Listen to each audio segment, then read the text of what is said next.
சிம்பிளா, ஈஸியா ஹயக்ரீவா ஹல்வா எப்படி பண்ணுறதுன்னு பார்க்கலாம். இது வந்து பார்த்தீங்க அப்படின்னா, நல்ல டேஸ்ட்டா இருக்கும். ரொம்ப ரொம்ப ஹெல்தியானது கூட, புரோட்டீன் ரிச் ஆனது. இதுக்கு ஒரு 1/2 கப் கடலைப்பருப்பு எடுத்துட்டு நல்லா வாஷ் பண்ணிக்கணும். இத வந்து நீங்க ரோஸ்ட் பண்ணணும்னு அவசியமே இல்ல. நல்லா வாஷ் பண்ணதுக்கப்புறமா தண்ணிய கம்ப்ளீட்டா வடிச்சுக்கணும். இதில வந்து தேவையான அளவு தண்ணி ஊத்திட்டு, நல்லா சாஃப்ட்டா வர மாதிரி நம்ம வேக வச்சு எடுத்துக்கணும். கிட்டத்தட்ட ஒரு 4லிருந்து 5 விசில் மீடியம் ஃப்ளேமில வச்சீங்க அப்படின்னா, சூப்பரா பஞ்சு போல ரெடி ஆயிடும். இது வந்து உடுப்பி ஸ்பெஷல்னு சொல்லலாம். ஹயக்ரீவா மடின்னு சொல்லுவோம்.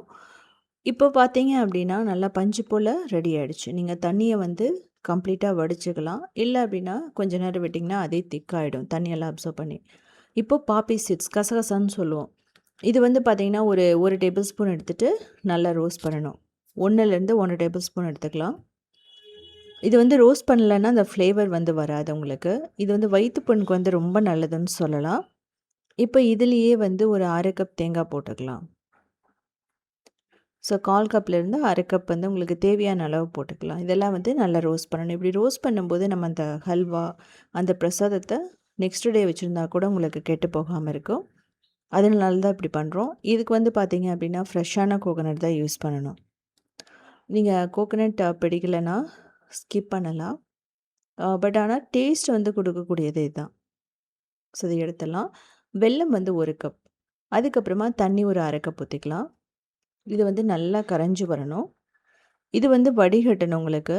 யூசுவலா சுகர்ல வந்து பண்ண மாட்டாங்க. வெல்லத்தில பண்ணுவாங்க. நம்ம வந்து நாட்டு சர்க்கரை கூட போடலாம். இதில வந்து சின்ன சின்ன தூசுகள் இருக்கும். அதனால தான் நம்ம இப்படி பண்ணுறோம். அப்படி இல்லைங்கிற பட்சத்தில நீங்க டைரக்ட்டாவும் ஆட் பண்ணலாம்.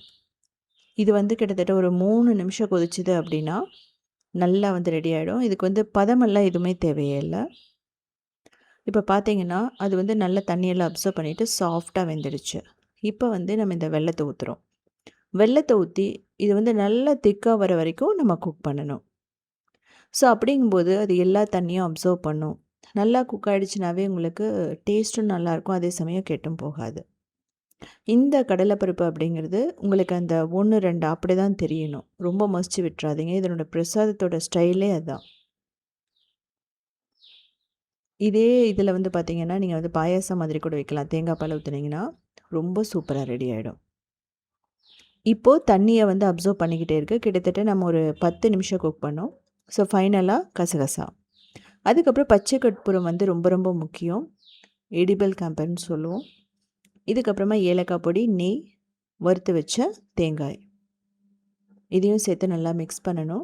இதுலேயே அந்த பாப்பி சீட்ஸ் வந்து நல்லா வெந்து வந்துடும். இதனோட டேஸ்ட் வந்து பார்த்திங்கன்னா அடிச்சுக்கவே முடியாது. அந்த அளவுக்கு இருக்கும். இதில் எக்ஸ்ட்ரா வந்து நம்ம நெய் விடுறோம். கீழே அடிப்பிடிக்கும் அதுக்காக தான். வெல்லம் நல்லா இருந்துச்சுன்னா கலருமே வந்து பார்த்திங்கன்னா ரொம்ப அந்த கோல்டன் கலரில் வரும். ஸோ வெல்லத்தில் அயன் இருக்குது. கடலைப்பருப்பில் ப்ரோட்டீன் இருக்கிறதுனால போன் ஸ்ட்ரென்த்துக்கு நல்லது. குழந்தைகள் வந்து ஈவினிங் ஸ்கூல் விட்டு வரும்போது ஒரு 1/4 கப் இது கொடுத்தீங்க அப்படின்னா எல்லாத்துக்குமே நல்லாயிருக்கும். இப்போது நெய்யில் நம்ம முந்திரி திராட்சையை வறுத்து போடணும். ஒரு 1/4 கப் முந்திரி திராட்சையை நல்லா வறுத்துக்கலாம். இதில் நெய்யில் வறுத்து போடும்போது ஃப்ளேவர் நல்லாயிருக்கும். எக்ஸ்ட்ரா வந்து ஹெல்த்தியாக வேணும்னா நீங்கள் பாதாம் பிஸ்தா எல்லாம் கூட போடலாம். ஒன்றும் பிரச்சனை இல்லை. ஸோ இதில் போட்டுட்டு நல்லா மிக்ஸ் பண்ணணும். ஸோ பச்சை கற்பூரம் போட்டிருக்கனால உங்களுக்கு அந்த வாசனை நல்லாயிருக்கும். ஸோ இதே மாதிரி சிம்பிளான யூனிக்கான ரெசிபீஸ் வேணும்னா நீங்கள் உத்தமி கிச்சனை ஃபாலோ பண்ணலாம். கிரியேட்டிவ் வேர்ல்டுன்னு சொல்லிட்டு இன்னொரு சேனல் இருக்குது. அதுலேயுமே 2000 ரெசிபீஸ் இருக்குது. அது மட்டும் இல்லாமல் சவுத் இண்டியன் ஃபுட் ஸ்டார்ட்ங்கிற வெப்சைட்டை 19 இயர்ஸாக ரன் பண்ணுறோம். அதுலேயுமே 8000 ரெசிபீஸ் இருக்குது. ஸோ செஞ்சு பார்த்துட்டு கமெண்ட் பண்ணுங்கள். கண்டிப்பாக ஏதாவது ஒரு ஃபெஸ்டிவலுக்கு இந்த மாதிரி ட்ரை பண்ணி பாருங்கள். ரொம்பவே சூப்பராக இருக்கும் கடையில் வாங்குறத விட. கோயிலுக்கு நீங்கள் போக முடியலன்னா கூட இந்த பிரசாதத்தை வீட்லேயே செஞ்சு சாப்பிட்டு பாருங்கள்.